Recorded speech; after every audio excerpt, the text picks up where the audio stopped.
Halo, gue Gladys. Di video kali ini gue mau ngasih tahu tentang buku-buku karya penulis lokal yang gue tahu dari TikTok. Buku pertama yang gue baca adalah Atas Nama Malam, karya Seno Gumira Adjidharma.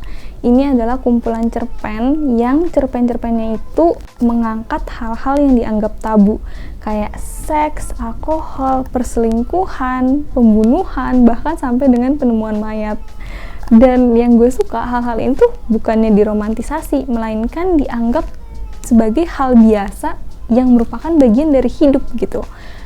Nah, jadi cerita-ceritanya itu dramatis, cuman berasa realistis. Garis merah yang gue dapet dari berbagai cerpen yang ada di novel ini adalah para tokohnya yang kesepian. Jadi kalau kalian kesepian dan mungkin pengen dimengerti, bisa baca novel ini. Terus gue juga suka banget sama gaya penulisan Kak Seno yang bener-bener showing, not telling. Jadi tokoh-tokohnya tuh berasa nyata, latar tempatnya kayak bisa kita lihat, dan suasananya tuh bisa kita rasakan.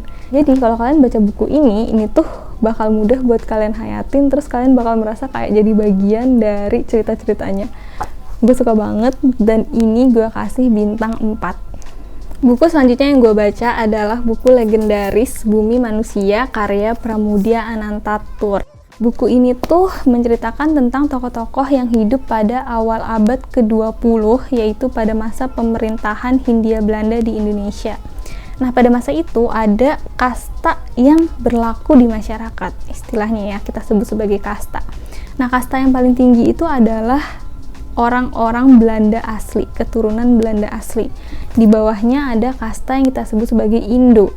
Indo ini adalah keturunan campuran dari Belanda dan Indonesia, jadi bule-bule Indo gitu ya.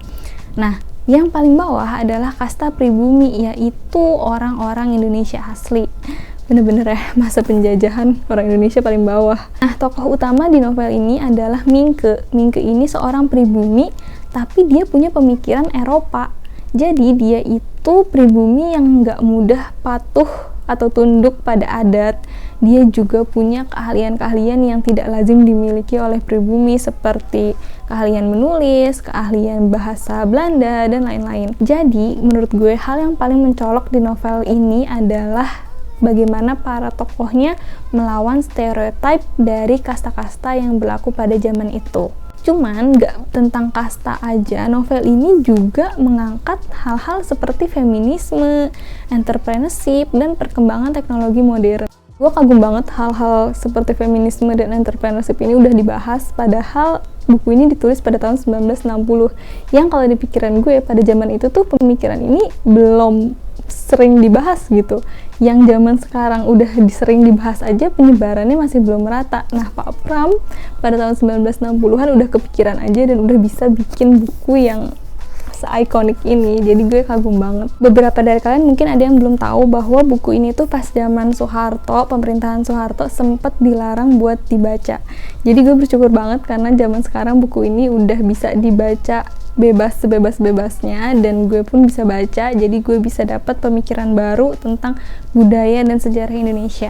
Secara keseluruhan buku ini gue kasih bintang 4. Buku selanjutnya yang gue baca adalah Jazz, Parfum, dan Insiden karya Seno Gumira Adjidharma.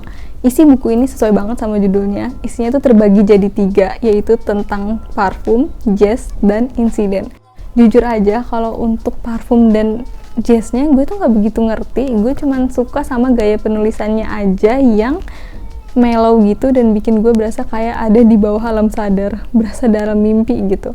Sedangkan untuk yang bagian insiden, gila sih, yang bagian insiden itu bener-bener tragis dan ngena banget buat gue. Jadi pas di bagian insiden kita bakal baca laporan-laporan dari wartawan dan saksi mata terkait insiden tersebut.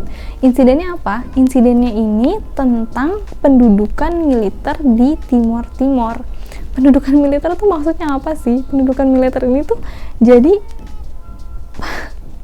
itu tuh pembunuhan massal oleh tentara Indonesia terhadap warga sipil Timor Timur.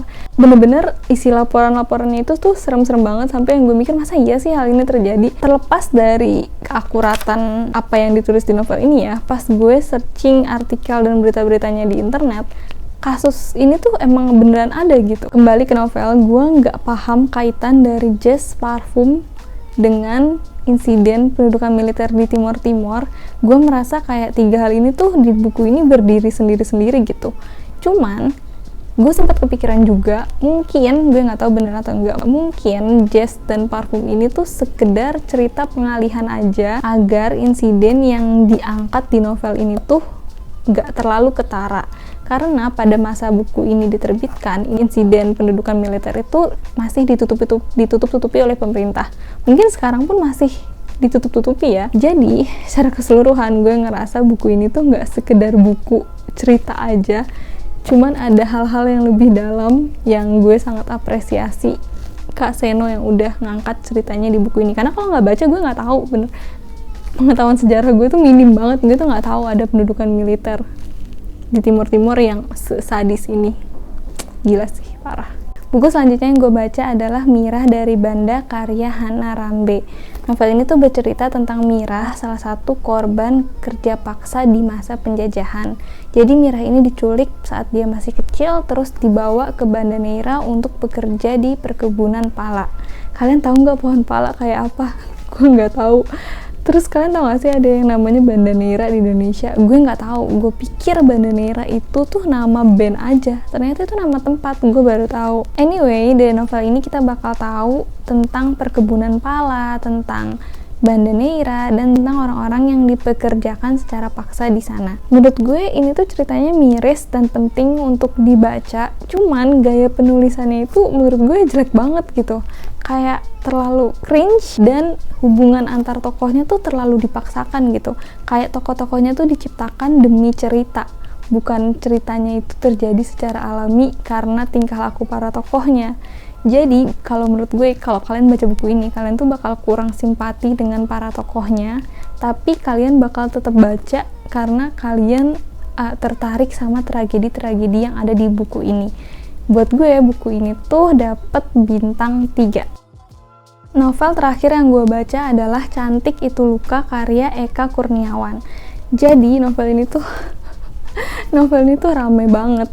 Nah, di novel ini kita akan ngikutin perjalanan Dewi Ayu, tokoh utamanya, yang seorang wanita yang dipaksa untuk jadi pelacur pada masa penjajahan. Nah, kita akan ngikutin bagaimana Dewi Ayu ini berusaha beradaptasi dengan segala permasalahan dan kekacauan di hidup dia. Tapi nggak itu doang, karena permasalahan dan kekacauan ini nggak cuma mempengaruhi Dewi Ayu, melainkan juga mempengaruhi anak-anak sampai dengan cucunya. Pokoknya rame, banyak banget masalahnya. Banyak banget hal yang diangkat di novel ini, nggak cuma tentang nasib cewek-cewek cantik pada masa penjajahan, melainkan juga tentang politik, budaya, sampai dengan hal-hal mistis. Jadi kalau kalian mau baca fiksi sejarah yang unik banget, kalian bisa baca buku ini. Gue salut banget sih sama Eka Kurniawan, penulisnya, yang bisa menuliskan imajinasi dia yang kompleks dengan sedemikian rupa sampai akhirnya bisa jadi novel ini. Rating gue untuk novel ini adalah bintang 4. Oke, itu dia buku-buku karya penulis lokal yang gue baca karena terpengaruh TikTok. Ini gue berasa kayak belajar sejarah, karena 4 dari 5 buku ini tuh buku fiksi sejarah, dan gue suka sih karena gue bisa belajar sejarah sambil baca fiksi yang seru. Kasih tahu di kolom komentar buku mana yang menurut kalian paling menarik untuk dibaca. Terima kasih banyak udah nonton. Ketemu lagi di video selanjutnya. Bye bye.